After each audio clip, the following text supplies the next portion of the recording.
काश्मीर खोऱ्यातल्या पेहलगाम येथे पाकिस्तानी दहशतवादी यांनी अमानुषपणे भारतीय नागरिकावर पर्यटकावर हल्ला केला आणि त्या भ्याड हल्ल्यामध्ये 27 भारतीय नागरिक मुलं मुली महिला सर्वजण मृत्युमुखी पडले।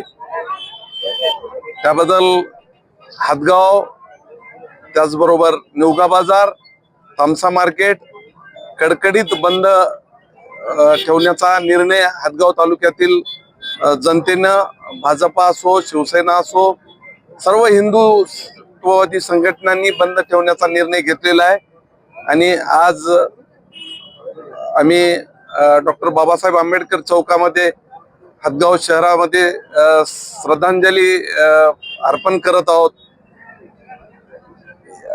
आणि निषेध व्यक्त करतो।